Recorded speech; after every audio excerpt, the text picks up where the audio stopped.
Hello, this is Jeff White, and I'm currently listening to and watching this lovely Let Us Make Man Part 2 criticism from the Church Bandit. I'd just like to respond as quickly as possible to some of these ridiculous sort of statements and allegations here that I think he's throwing out here. Okay, so, returning to Genesis 1:24, let the earth bring forth living souls after his kind, cattle, creeping thing. He says, provided this was the case, then there is a very good possibility that humans had not evolved any further than cattle, reptiles, or any other beast of the field. That's clearly not indicated by anything like a clear or plain reading of the text itself in the ancient Hebrew. He says that brings us back to Genesis 1:26. Let us make man in our image, that we've already talked about that. The word make from the Hebrew, asa, he says, is not really to make. I think that what he believes that means is something like to work upon. Right, okay. So, to work upon. Let's see. Let's go to Genesis 1:26 very quickly. Look at the Strong's Concordance. So, God is going to work on man to make him in God's image. Man already exists, and God's going to modify the creation to put man into his image. The word there is sechlem. Sechlem is from an unused root meaning to shade or phantom. Illusion, resemblance, figure. That's the image. Make is the word asa, primitive root, to do or to make. In the broadest sense and widest application, to accomplish, advance, appoint, apt, be at, become, bear, bestow, bring forth, bruise, be busy. Make is clearly not inconsistent with the ancient Hebrew word. Let's go back a little bit. I've missed some of this. He says mankind is pre-existing in verse 24, but realize hundreds of thousands of years passed between these verses. I don't realize anything of the sort. I think that the literal reading of the translation of the Bible makes the most sense and is consistent with all science. Now he's making a comment that many actually think that the universe was created in 6 24-hour days. That's exactly what the Bible in fact does say. That the earth has only been around for 6,000 years. Right, that's correct. Suppose the original Hebrew text did not actually use the word day. Suppose the word it used was closer to the meaning of the word Chronicles. Well, since the word used was yom, which is the Hebrew word for day, which can be interpreted to mean day as in a long period, or day as in a 24-hour period, or day as in the light part of the day. There are many meanings for the word yom. I could generally tend to accept that. Here's the problem. When associated as it was in those first 6 days with the ordinal use of a number, 1, 2, 3, the first, second, third, fourth, fifth, and sixth day, and when associated with the phrases and the evening and the morning were the first day, second day, third day, it's very difficult to get away from this interpretation that's been the classic interpretation for 2,300 years, by the way, that those were 6 actual calendar days.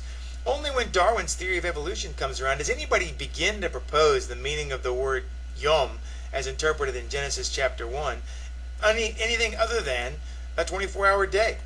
So let's go back and take a look at that again. In Genesis chapter 1, we got, and the evening, right?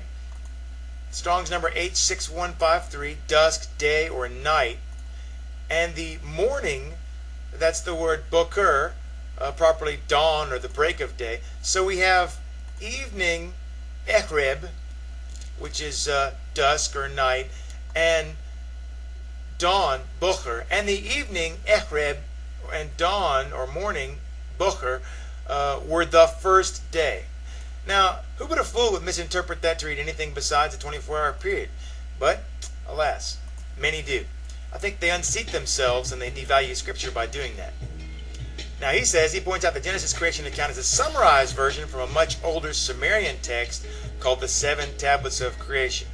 Haven't seen those published, don't know what they say, but I would say that that's highly dubious. And they probably got them from So he's guessing that they got them from Egypt, some older tablets. And Egypt got the tablets from somebody who got them from Sumer. Well, plausibly, possibly. The thing is, if the creation story is real, would it be something that would be the bought property of the Hebrews only? Of course not. Wouldn't the creation story, in fact, be reflected in stories all over the planet? In fact, it is. In fact, the creation story is remarkably well preserved in many completely disparate cultures. Does that suggest the creation story is false or true? The story of Noah's Ark is contained in some 300 some odd subcultures and cultures around the world, including the Aboriginals, the Chinese. Now, how did they share all that good biblical information written 2,300 years ago by the Jews? Interesting. Modified by each culture over thousands of years. Well, sure. But if you know anything about the way the Hebrews write their scriptures, you know they didn't modify anything. So how do you think it's remotely possible that we read the English renditions anywhere near accurate? Well, it's the promise of God. God, in fact, promised that he would preserve his word to the end of the world. You don't have to believe that. I certainly do. Now, God calls himself I am that I am when he speaks to Moses. And then, looks like we're going to talk about what I am sent you. I think it's hilarious, this idea that I am comes from Iom or Iom and is Yahweh. The words that are translated to mean I am in the scripture, and this is from Exodus chapter 3, I believe. We'll just go to chapter 3 of Exodus and take a look at that. These words aren't anything like what he's talking about. The words that are translated to mean I am that I am have to do with the Hebrew word related to being. That's Strong's number H1961, and the word is Yahah, or Hayah. Hayah in the Hebrew means to be, to become, to come to pass. I am, that's a form of the verb to be. It's very commonly occurring in Scripture. So this whole line of thinking that says I am is a pretty vague name, well, it would be so perhaps if Jesus had not said, when he was quizzed by the Pharisees, before Abraham was, I am. This very tenuous link to this deity of Egyptian mythology is really quite a stretch. Io, Ue, Iowe, yeah. That's thin. That's incredibly thin. And of course that relates to Yahweh, which we know is one of the words for Jesus, or actually Yeshua is the name that's shared by both Joshua and Jesus in the Hebrew. But not sure where we're going with this. So he says, hence, the popular Hebrew name for the supreme deity, Yahweh, which is his stretch for I am that I am.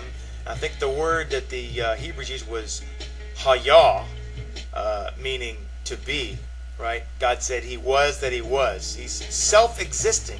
That relates to his nature as the only causeless cause. Nothing created God, you see. He pre-exists everything that we see and are and value and can comprehend. Let us make man in our image, after our likeness. So, Church Bandit says Elohim encountered primitive mankind among all the other animals. Very thin, completely unsupported. Certainly not by Scripture. And then for whatever reason they said, and you could, if you're a Jew, call that he said, or even if you're a Christian, the triune being is singular, you would say, he said, let us make mankind in our own image. In fact, man is a triune being. And God is, from the Christian perspective, a triune being. That's all still solid as a rock there, Church Bandit. I'm afraid I haven't seen anything here to seriously challenge the Scripture's authenticity or correctness. Thanks for bearing with me.